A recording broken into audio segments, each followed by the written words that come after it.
Fala pessoal, tudo bem com vocês? Gente, hoje eu tenho algo muito legal para compartilhar com vocês. Recentemente eu fiz uma entrevista com o Marcos Piangers, que além de ser um cara fantástico, ele é especialista em novas tecnologias, criatividade e inovação e autor de um livro super conhecido chamado O Papai é Pop. Nós tivemos um tempo juntos em São Paulo, onde pudemos conversar sobre um novo modelo da escola, tecnologias, presença da família na educação e também profissões do futuro. E antes de você assistir, eu preciso te explicar que eu optei em realizar a entrevista com a câmera focada nele, mas a voz das perguntas que está no fundo é essa minha linda voz, beleza? Eu sou o Bruno e hoje eu quero te convidar para conferir a minha entrevista com o Marcos Piangers. Vamos comigo?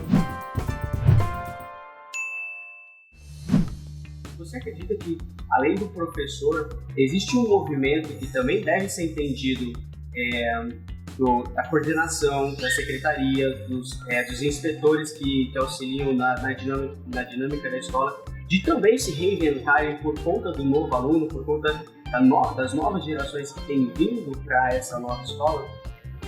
Bom, eu acho que um bom ponto de partida para essa conversa é entender que tudo que está ao nosso redor foi inventado.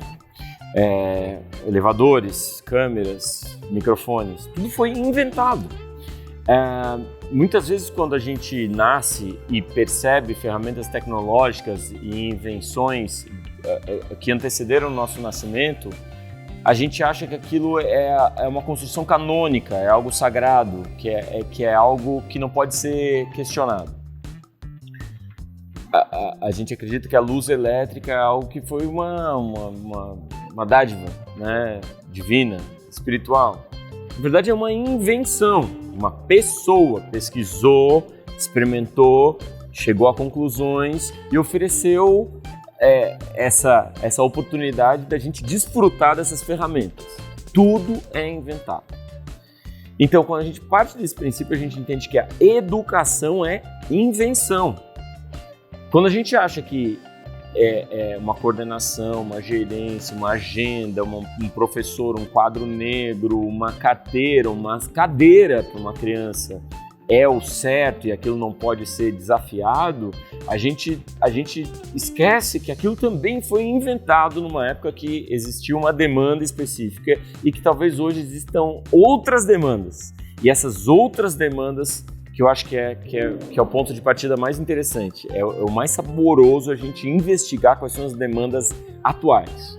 Então me parece que as demandas atuais são demandas que atendem a uma necessidade da criança aprender com propósito, aprender entendendo por que ele, para que ele vai usar aquela informação, qual é o propósito dele estar sentado, perdendo o tempo da vida dele, que ele já percebe quando criança que é tão valioso, que é tão importante aquele tempo, ele está sentado ouvindo por que aquilo. Então, assim, essa é uma demanda. Existe uma outra demanda muito atual, que se discute muito pouco, que é a nossa relação com tecnologia. Os computadores eles não vão ficar mais lentos, eles vão ficar mais rápidos, eles não vão ficar menos presentes na nossa vida, eles vão ficar mais presentes na nossa vida. A computação ela não vai acontecer mais em ambientes táteis, ela vai acontecer em ambientes de nuvem, ela vai acontecer de maneira invisível. A gente vai interagir com o processamento de dados sem encostar em telas, sem digitar em teclados. Ou seja, essas coisas elas estão acontecendo e são demandas muito atuais, que a gente pode até chamar de demandas do futuro, e ela não está presente na escola. Essa que é a verdade. O ambiente escolar ele não está discutindo essas demandas. Então, acho que tem muita coisa para a gente redesenhar. Agora, o que eu acho que é mais preocupante é que muitas vezes esse redesenho acontece por iniciativas de pessoas que não estão comprometidas eticamente ou pedagogicamente com aquilo de bom que já foi construído no passado. Por isso que eu acho que é muito mais interessante imaginar um mundo do futuro pensado pelos pedagogos, psicólogos, educadores, por pessoas que têm conhecimento da ética da profissão e que poderiam também ter o conhecimento técnico da tecnologia para pensar esse mundo do futuro. Porque me preocupa quando a gente tem um redesenho social de conexões sociais estabelecidas por uma pessoa, o Mark Zuckerberg, que disse, não, agora a gente se relaciona dessa maneira. E, cara, eu não sei se ele tem todo o fundamento ético, pedagógico, psicológico para definir isso da nossa vida. É a gente utilizando uma ferramenta que uma pessoa decidiu, né? Então, quando a gente está discutindo educação, a gente está vendo iniciativas do Vale do Silício, do Peter Thiel, que diz assim, não, você não precisa estudar na faculdade, eu te dou $100 mil para você botar a sua ideia em prática e vamos acabar com o sistema educacional. Cara, quem é o Peter Thiel, sabe? Eu acho que a gente pode começar a conversar, calma aí, pessoal, que tal a gente pegar as melhores mentes da educação mundial, brasileira, aproximar essas pessoas da tecnologia, das possibilidades de ferramentas tecnológicas que vão definir a nossa vida no futuro e então construir um mundo mais ético, mais humano, mais gentil, mais responsável, mas também mais comprometido com aquilo que são as demandas do futuro. Então, na verdade, a gente tem que preparar o nosso jovem para desafios que, por mais que hoje em dia sejam desafios para ele, na verdade é preparar para o desconhecido. Ou não necessariamente preparar o jovem para o desconhecido, preparar a criança para o desconhecido. Eu acho que a primeira coisa que eu ensinaria a qualquer criança é que tudo foi inventado. Tudo é inventado. Tudo é inventado. E me parece que a gente hoje ensina o contrário para as crianças. Tudo está pronto. Tudo tá pronto para você. Você aperta um botão, abre um jogo. Você aperta nesse outro botão, explode. Você aperta esse botão aqui, você fala com a sua avó no WhatsApp. Esse outro botão aqui você aperta, você vê um vídeo no YouTube. Tá tudo pronto. A criança olha para isso e diz, é assim que é o mundo tá pronto. Então essa criança é uma criança que ela não entende como as coisas são feitas e nem por que as coisas são feitas. Ela é uma criança, um jovem que você vai perguntar por que existe o Google Maps. Porque eles foram bonzinhos e nos fizeram Google Maps. Ele não consegue entender o caminho mental e comercial dessa construção tecnológica. E oferecer literatura tecnológica para as crianças é oferecer como o mundo foi inventado. É oferecer como o mundo vai ser inventado no futuro. Então, a noção de que tudo é inventado, de que as coisas não simplesmente estão prontas, acho que é a primeira coisa que a gente tem que ensinar para uma criança. De que ela é protagonista, capaz de transformar o mundo, capaz de pegar essas ferramentas tecnológicas e dizer, não, acho que tem um jeito diferente, acho que tem um jeito novo e acho que tem um jeito melhor. E os pais, então, são os principais influenciadores dessa visão que eles precisam ter sobre o futuro. Acho que sim. O papel do pai na formação da criança, eu vou chutar aqui que é 50%. Por que eu estou usando 50%? Eu gosto muito de uma pesquisa feita com mais de 1.400 crianças, que tratou da presença do pai, da importância da presença do pai na família e percebeu que um pai presente tem 48% de chance de ter um filho bem-sucedido. E o filho bem-sucedido é um filho que tem autonomia, que tem pensamento crítico, um filho que tem bom relacionamento social, né?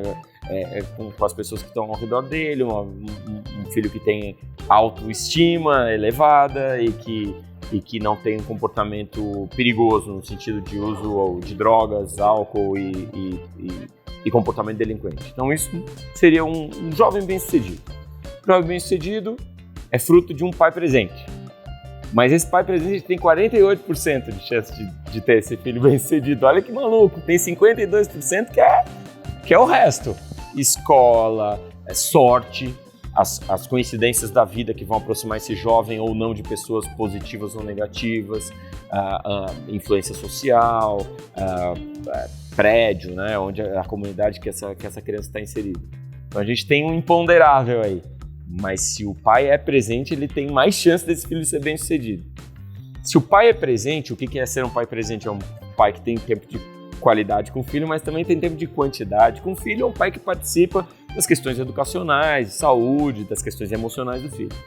Esse é o pai presente, né? Então ele é decisivo nessa construção de uma criança completa, de um adulto completo, de um cidadão. Ele é decisivo, ele tem muita importância. E acho que esse pai moderno, tão obcecado por estar correndo, por estar sendo produtivo, ganhando dinheiro, e por muitas vezes também estar impactado pela tecnologia, como essa tecnologia hipnotiza o homem moderno, né, a mulher moderna, a família, esse é um pai que tem menos tempo e que acaba terceirizando a educação do filho, a construção desse filho para a escola, para sogra, para babá, para aula de judô, natação, programação, para YouTube, Galinha Pintadinha, Netflix. Ah, que bom, me livrei desse trabalho que é criar uma pessoa. E de fato é uma missão, um trabalho, é muito complicado você construir um outro ser humano. Então eu entendo um pai que diz, não quero isso, achei que era uma coisa, vi no Instagram umas fotos bonitas e agora descobri que é difícil ter filho, não quero mais. Acho muito triste isso, porque ele vai perder uma série de conquistas que ultrapassam a explicação teórica. Na prática, você descobre uma vida encantada perto de uma criança. Muito triste também imaginar que essa criança ela vai crescer incompleta, sem a participação de um pai. Então, me parece que a gente vive hoje um desafio do pai que está fascinado por se sentir útil, por estar sempre correndo, por estar ganhando dinheiro e por estar encantado pelo canto da sereia das redes sociais. E uma criança que cresce, então, exposta a um mundo, então é assim que é o mundo. Eu aperto um botão e as coisas acontecem. Essa é a criança que ela vai ficar impaciente, impertinente, com problema de relacionamento, né, social, ela vai ter muita dificuldade de construir essas relações, baixa tolerância às frustrações. A gente percebe diagnóstico de qualquer consultório psiquiátrico hoje em dia vai ser esse. Essas crianças elas estão crescendo, infelizmente, com deficiências e que podem ser supridas essas deficiências com participação dos pais e com uma escola que entende essas demandas modernas. Nesse sentido que você vem discursando, Marcos, você acredita então que balancear a necessidade de mostrar que o mundo está mudando, que a tecnologia ela tem influenciado sim diversos campos do conhecimento, mas que ao mesmo tempo existe um mundo real de interações que precisam acontecer, sim, estão atrelados ao fator de desenvolver habilidades socioemocionais? Sem dúvida. O Bill Gates tem uma frase clássica que eu adoro, que é: as minhas filhas terão computadores, mas antes elas terão livros. Sem livros é impossível escrevermos nossa própria história.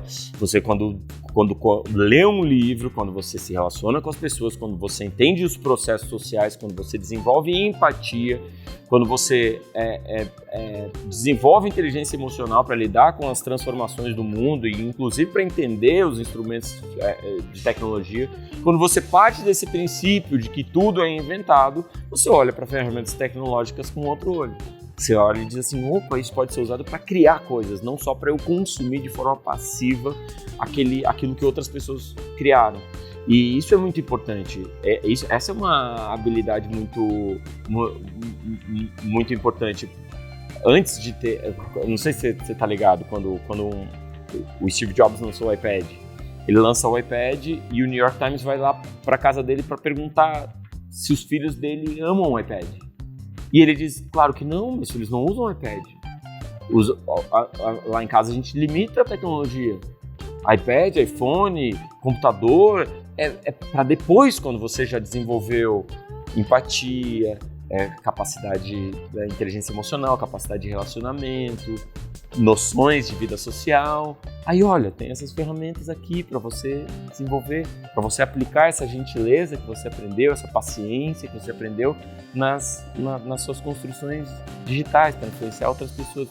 Então vem coisas antes da tecnologia e a gente, acho, como sociedade, se fascinou por esse canto da sereia que nos disse que tudo que é tecnológico é bonito e tudo que é inovador vai dar certo. E a gente, hoje, acho que já começa a perceber que, talvez a gente precisa dar um passo atrás desenvolver algumas habilidades antes de se jogar de cabeça nos ambientes digitais.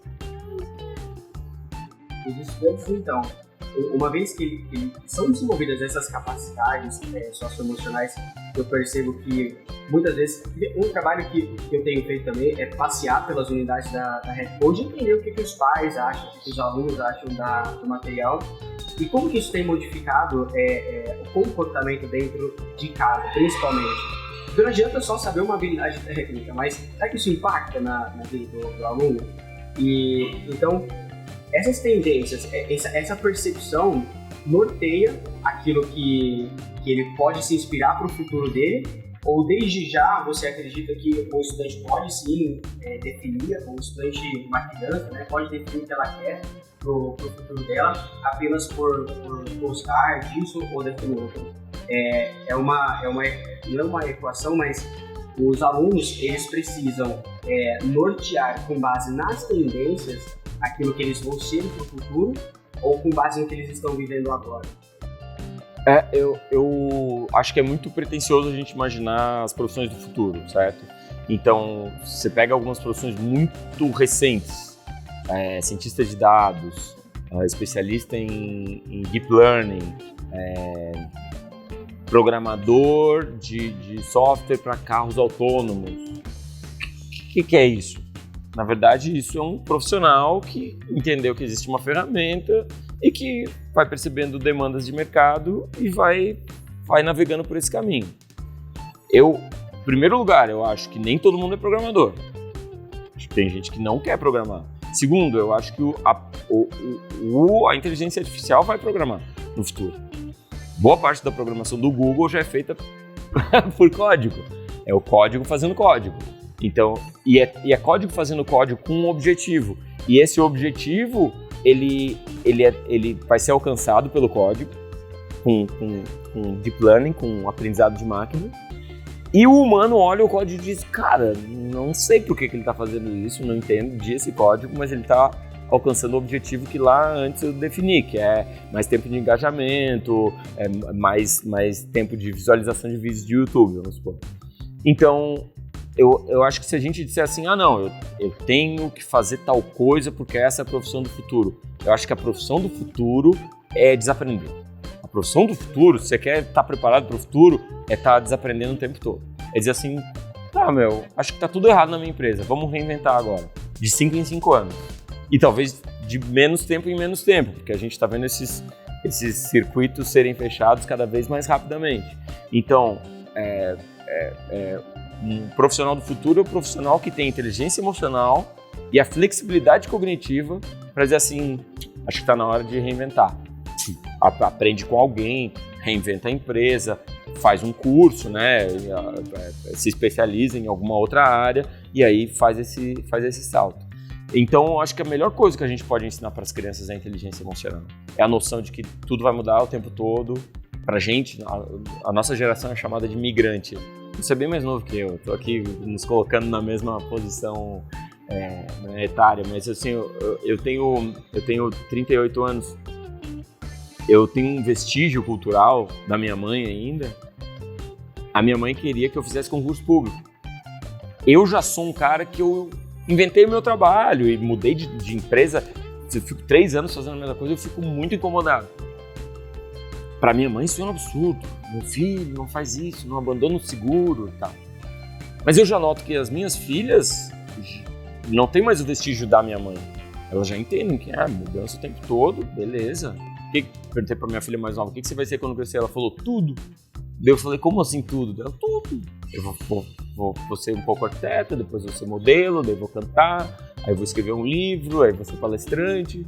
Eu falei, caraca, eu acho que é mais ou menos isso mesmo que a gente vai ser no futuro. A gente vai ser tudo, e já é hoje em dia, né? Você vê o cara que é, sei lá, né, arquiteto, youtuber e marketing, né? Tipo, começa a tudo ficar meio misturado. O cara tem também um restaurante, sabe? Que é bem louco.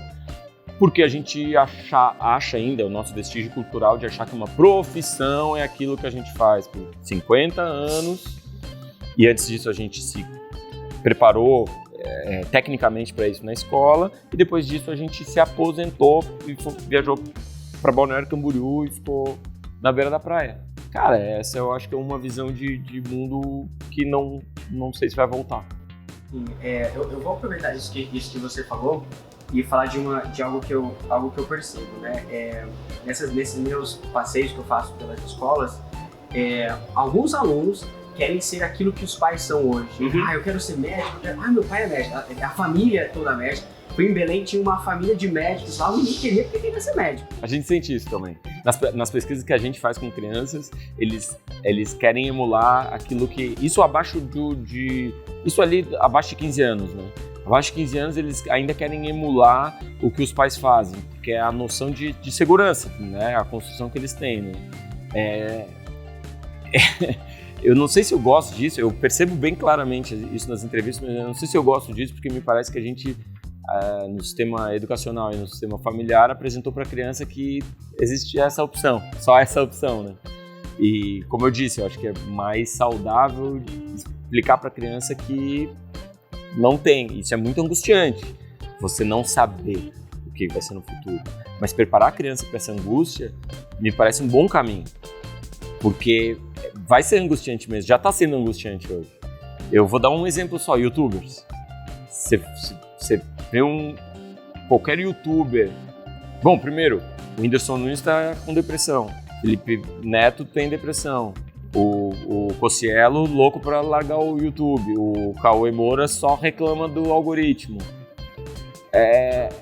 Imagina essa angústia que eles estão passando, esse burnout que os youtubers estão passando.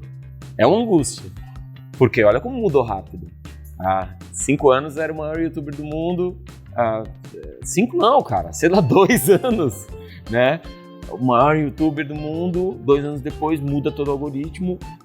Preparar emocionalmente, psicologicamente os jovens para essa relação com tecnologia e com profissão e com insegurança, a insegurança do futuro, a falta de chão, a falta de continuidade do futuro, me parece que é a coisa mais importante. Vai mudar tudo, cara. Vai mudar plataformas, vai mudar o algoritmo, vai mudar formas de programação, vai mudar as profissões e ter essa tranquilidade para dizer, não, vai dar tudo certo, vamos junto.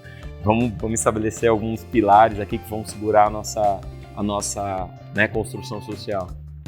A questão disso, né, dessa preocupação que eu percebo, que essa dúvida que eu tenho, porque eu não tenho filhos ainda. E eu vejo que os pais inspiram e se preocupam, né? E você falou que é angustiante demais, você fala para o seu filho, olha, não é por aí o caminho. E como assim você acredita, então, que o pai, ele precisa... Eu não sei se também foi essa a sua percepção no início, acredito que tenha sido, de entender que o mundo está mudando e as suas filhas não poderiam ser aquilo que você era, ou talvez não foi por perceber isso, que o mundo estava mudando. Que os pais hoje querem dar segurança para os filhos, mas entendem que, cara, pode ser que a medicina, no caso desses pais ali que eu conheci, seja substituída. Entendeu? Ou o direito, ou a própria tecnologia, existe uma outra tecnologia para ela. Sim. Entendeu? Eu acredito muito em times híbridos. Eu acho assim que um bom caminho da educação é a capacidade das crianças trabalharem em equipe, e aí trabalharem em equipe entre elas, né, em equipes humanas, mas terem também a capacidade de trabalhar equipe humana híbrida com máquina. Tem uma pesquisa que eu vi esses dias, diagnóstico de câncer, a máquina alcança 98% de acerto. Aí o time humano, né, o médico, é 98,5% de acerto. Então o time humano ganhou, mas daí você pega o time híbrido, que é o humano junto com o algoritmo, tipo 99,9% de acerto. Ou seja, esse time híbrido, você pega os times de xadrez também, né? Você pega os campeonatos mundiais de xadrez. Antigamente, quando o Deep Blue ganhou do Kasparov, todo mundo dizia, acabou o xadrez. A máquina vai sempre ganhar do humano. Hoje em dia, nos campeonatos de xadrez, não é nem o time puro humano, nem o time puro máquina que ganha. É o time humano-máquina que ganha. Muitas vezes o algoritmo ele é considerado mais criativo que o humano, mas a criatividade algorítmica, junto com a criatividade humana, se destaca muito mais do que times puramente humanos ou puramente... Então, assim, quando a gente está falando de direito e medicina, que foram duas profissões que você tocou, É óbvio que a medicina vai ser impactada pela máquina, mas isso não significa que não vai ter o médico, ou que não vai ter o humano. Porque me parece que o time híbrido vai ser muito mais comum do que o time só máquina ou o time só humano. E me parece que essas crianças, elas estão mais adaptadas, elas têm mais disposição de aprender tecnologia. Então vamos supor que esse pai médico inspirou o filho a ser médico também. Esse pai, ele vai ter um trabalho completamente diferente do filho. Os dois vão poder dizer, não, eu sou médico, eu também sou médico. Só que esse filho, ele vai trabalhar tão perto de máquinas que vai ser um trabalho completamente diferente do que o pai dele fazia. E o pai dele nem quer gastar de novo todo o trabalho de especialização e estudo para se aproximar dessa medicina moderna. Ele vai dizer, que bom, vou me aposentar, meu filho toca o consultório, vamos supor. E esse filho vai seguir o caminho mais moderno, mais afinado com aquilo que a profissão tem no futuro.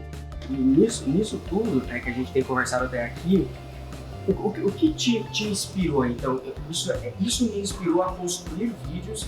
Eu sei que foi de uma maneira despretensiosa, que, poxa, olha o sucesso, mas o que te fez perceber, olha, eu vou escrever esse material, olha, eu vou gravar um vídeo, o que te inspira a fazer o que você faz? Bom, você está falando na área de paternidade. Isso, na sua vida, né, a paternidade que você tem e a influência que você acaba sendo para outras pessoas. Sim. Como que você... Eu acho que, assim, se eu puder resumir em uma palavra, é curiosidade. O que me inspira é curiosidade. Eu até brinco com as minhas filhas que eu queria viver 1000 anos. Minha esposa fala, 90 tá bom, eu não quero fralda. Eu falo, mano, põe uma fralda em mim e deixa eu viver 1000 anos, cara. Porque eu sou curioso, eu quero saber como é que vai ser o mundo no ano 3000, cara. Como é que vai ser essa parada no ano 3000, velho? Então, assim, é curiosidade. Ao mesmo tempo que eu tô criando as minhas filhas, eu sou curioso para entender como que eu posso ser um melhor pai, eu sou curioso para entender como elas estão vendo o mundo, eu sou curioso para entender como vai ser o mundo delas no futuro, sou curioso para entender como a juventude vê os processos de mudança tecnológica, de profissão. Então, é curiosidade. O que me inspira é tipo, imaginar que tem muita coisa que eu não sei, tem muito mais coisa que eu não sei, assim, né, no gráfico, e essa curiosidade me inspira. Agora, assim, quando você fala de produção de conteúdo para pai, né, as pessoas, elas falam isso para mim ainda é meio estranho chamar isso de produção de conteúdo para pai, ou você achou um nicho de mercado, as pessoas me dizem, cara, não é um nicho, é assim, eu tive filhos, eu sou jornalista, comecei a escrever sobre elas, comecei a aprender com elas e escrever esses aprendizados, comecei a colocar no jornal, coloquei na internet, as pessoas começaram a mandar suas histórias, as histórias das pessoas começaram a virar textos também, e aí eu pensei, cara, eu não vou fazer vídeo porque eu sou muito velho, eu tenho barba branca. E foi um amigo lá em casa, botou uma câmera e disse, cara, só fala sobre aquele assunto daquele texto que tu escreveu, fala olhando pra câmera. Daí eu falei olhando pra câmera, ele levou pra casa, botou preto e branco, botou uma trilha por baixo, disse, olha como fica legal. E eu, que legal, então vamos gravar mais 10. E aí a gente gravou 10, e esses 10 vídeos são os vídeos que eu fiz. Eu não fiz mais que 10 vídeos. E nos últimos 3 anos as pessoas compartilham esses vídeos, mas eu não fiz mais vídeos, tá ligado? Eu fiz 10 vídeos só. E então não é uma produção de conteúdo para pais, é um compartilhamento daquilo que eu tô vivendo, que eu acho que tem a ver com a ideia do documentário, de documentar as coisas, e da curiosidade, que volta na curiosidade, porque eu tô curioso com um assunto, e aí eu pesquiso, transformo isso numa palestra, compartilho. Transformo isso num vídeo, compartilho. É curiosidade, investigação, compartilhamento. A gente pode chamar de produção de conteúdo, né? Ou de atacar um nicho de mercado, uma demografia, um marketing. Mas tem muito mais a ver com curiosidade, investigação e compartilhamento. Isso vale para palestras, vídeos, livros. Então, só pra gente fechar aqui, eu queria fazer uma última pergunta. Eu acompanho você desde 2017. Um amigo meu me apresentou e eu falei, uau, eu achei muito incrível o jeito que ele fala. Eu comecei a acompanhar. porque eu gosto de me comunicar e eu me identifico muito com a sua forma. Legal, obrigado. Eu acho incrível, né? Porque pessoalmente, né? Eu falei isso muito no escritório antes de vir pra cá e eu fui conhecer o Marcos Piangers. Ah, que legal. Mas não é mérito meu, como eu te disse, eu acho que um cara, esse meu amigo Mark Daniel, o nome dele, meu nome é Marcos Daniel. E esse meu brother se chama Mark Daniel. E ele foi lá em casa e ele disse, não, só fala pra câmera. Porque eu também tava muito, acho que, preocupado com os formatos, né, que já existem. Ele disse, cara, tudo é inventado. Tudo é inventado. Você pode inventar um outro jeito de fazer isso. E qual é a maior lição, ou o maior ensinamento, ou o maior tópico, sei lá, que você gostaria que as pessoas entendessem do seu conteúdo, seja escrito ou seja audiovisual? Se eu pudesse resumir uma parada, assim, eu acho que seria transformação. Em geral, você ouve um papo, tipo a família, e eu noto que algumas pessoas, elas usam e dizem assim, viu, vou continuar fazendo o que eu faço, entende? Ou tipo, usam pra dizer que é pra outra pessoa. Ah, se tal pessoa, se o meu ex-marido tivesse vendo esse vídeo. Não, talvez não seja para o ex-marido, talvez seja para você. Às vezes a gente sempre acha que é para os outros. Eu acho que a principal coisa é a noção que a gente precisa transformar. Por que eu digo isso? Porque me colocaram nessa posição de o cara é referência, né, para paternidade. E eu fico um pouco desconfortável nessa posição. Você imagina que as minhas filhas são perfeitas? Não existe criança perfeita, não existe adulto perfeito, ninguém tá pronto. Então meu resumo seria, cara, você precisa transformar um pouquinho, a gente precisa melhorar um pouquinho, todo dia a gente precisa melhorar um pouquinho, a gente precisa parar um pouco dessa correria, refletir, posso ser melhor, posso ser melhor. E aí, se despedir, eu acho, lá o último dia, dizer, foi maneiro, porque eu acho que isso que é felicidade, né? Felicidade é uma história que a gente conta pra gente mesmo, com base em algumas comparações, e olhando para trás. A gente olha para trás da nossa vida e diz, cara, acho que fui feliz. Então, se chegar no último dia, olhar para trás e dizer, foi uma história bonita, fiz tudo que eu pude para ser melhor, para amar e estar perto das pessoas que eu amo e que me amam, acho que foi maneiro. Tchau. Daqui a 1000 anos, me despeço. Você falou do híbrido, né? Dessa vida, né? Dessa conjunção híbrida. Você vê a escola tradicional, que a gente ainda tem uma escola muito tradicional no Brasil, né? Uma escola que está no século XX, muitas vezes, com essa coisa da evolução tecnológica. Quer dizer, o que a escola tem que fazer para a gente ser mais, para as crianças serem mais híbridas? Bom, a questão da escola. Eu acho que é muito difícil a gente fazer uma ruptura traumática numa instituição tão antiga e tão importante quanto a escola. Então, a escola é importante, não dá pra gente mudar assim de um dia pro outro, né? E acho que é natural, existe uma demanda, algumas famílias querem mesmo uma escola mais tradicional e tal. Essa transformação é a transformação que está acontecendo. Eu fico feliz dela estar acontecendo. Porque há 5 anos, quando eu falava de transformação dentro de escola, os professores me olhavam, claro que não, tá maluco, o que você quer fazer? E hoje eu acho que já todo mundo percebeu que precisa mudar. E aí vai gradativo, porque a gente vai atendendo as demandas, né? Mas, de novo, eu acho que o mais importante, antes da tecnologia, antes da ferramenta, é o porquê que a gente vai mudar o mundo, né? Antes da tecnologia, é a empatia, é a gentileza, é a humanidade. Senão a gente leva todo o nosso trauma para a programação. Tem um cara que eu gosto, né? Um educador que eu adoro, o A.S. Neal, né? O Alexander Sutherland Neal, né? O cara que fundou Summerhill. Ele fundou uma escola democrática virada do século 1927, imagina. Ao redor de Londres, o cara faz uma escola que as crianças podem escolher se vão para aula ou se não vão, o que elas querem fazer, com quem que elas vão brincar. Todas as crianças têm voto para dizer, eu sou a favor de um bebedor de Coca-Cola. Se todo mundo votar, vamos fazer um bebedor de... Então, assim, é o que, na virada do século, faz mais de 100 anos, se discutia escolas democráticas. Qual era a grande busca do Neil, né? Do Alexander Neil?